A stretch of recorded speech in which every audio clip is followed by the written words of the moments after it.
We're back, baby. We are back to show you guys how to record a portrait shot with 3 lights. Unfortunately, it is 3 lights, but there are some really good tips in this portrait photography tutorial. So stick around and let's get straight into it. Roll that intro. What is up, guys? Welcome back to Raw Factory. My name is Jake, and the goal of this channel is to help you become a better food and product photographer. Now, in today's video, I'm going to show you guys how to take a self-portrait just like mine.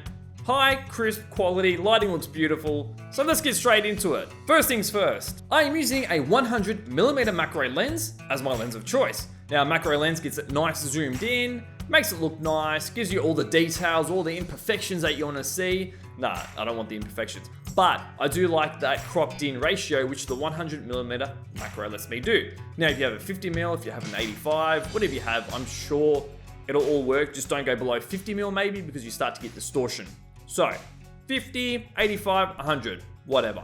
Moving on. All right, now time to talk lighting. My first light is gonna be the background light, the one that creates the white background. That is in a big, large Octagon softbox. Octagon softbox. Now, the trick to getting that white, clear background is you need an RGB value of 255. That's right, 255 for the R, the G, and the B. In Capture One Pro, I just get my mouse and I hover over any color. So I'm gonna hover over the white right now, and that'll show me the values. And as you can see, my values over the white pixels are 255. Good job, man, good job. Next up, the second light. I wanna put a light strip softbox on the left side of my face, and it's gonna give me a nice highlight on the back of my head, on my ears. And now, why have I chosen a strip softbox? Well, the strip softbox allows to narrow the beam, giving it a more directional beam rather than just spreading it out everywhere, kind of like that big white Octagon box behind me, right? That thing is just too big.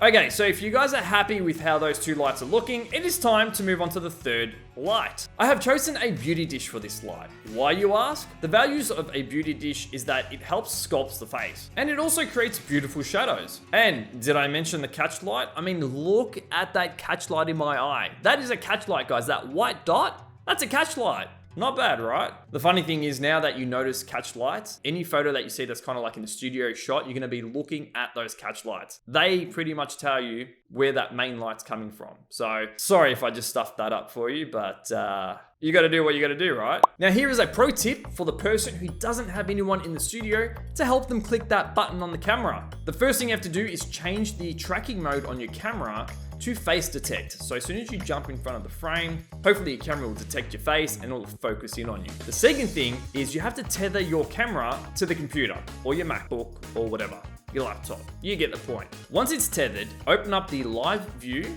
and put your mouse, hover it over the capture button. Then literally pick your mouse up like this, right? Pick it up, grab it, try not to move it around on any surfaces because the mouse will move obviously off the capture button. Hop into frame and literally just click away. Yeah, it's that easy. I mean, I had David helping me to take some shots, but then I literally, to not bother him, I grabbed my mouse, put it over the hover button, jumped in frame, smiled, click, click, click, click, and bam, bam, got the winner. So there's a tip for you guys.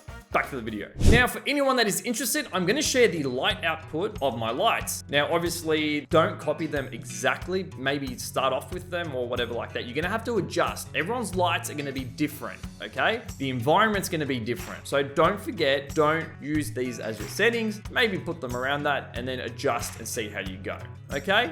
Alrighty, if you guys are still here, well done to you. I'm so proud of you. It is now time to show you the Photoshop edit stage. This is the part where it's gonna make or break your shot. It really is. So if you don't see this next part, I'm very sorry, but you're gonna miss out. First things first, let's make some quick adjustments.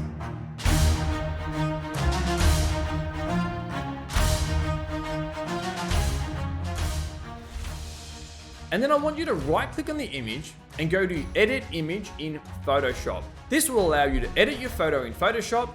And then once you click the save button, it'll take you back to Capture One or Lightroom, whichever one you're in, and it will duplicate the file for you, that's when you'll export from that file. You don't want to export in Photoshop. Keep everything in one space, you see? Once your photo is opened up in Photoshop, First thing you want to do is duplicate the layer. Now, you guys don't have to touch up your face if you don't want to. Personally, myself, I like to just remove blemishes, marks, pimples, dots, just kind of like make it look magazine quality. So to do that, I start using the soft healing brush tool and just click and drag away on any imperfection. Now, to adjust the brush size, you can right click on your image and just increase the brush up or down.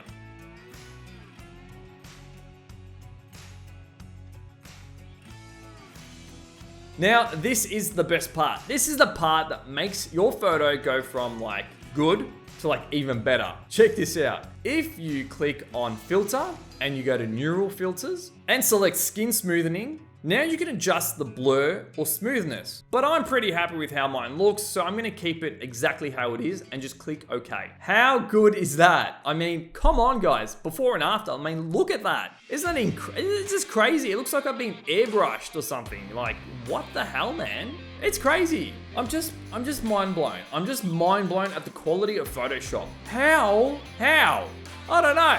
Anyway, guys, this is the final shot, and if you enjoyed this video, please like, comment, and subscribe to help other people find this video, and I will see you all in the next one. Remember, don't wait, make something creative today. Catches.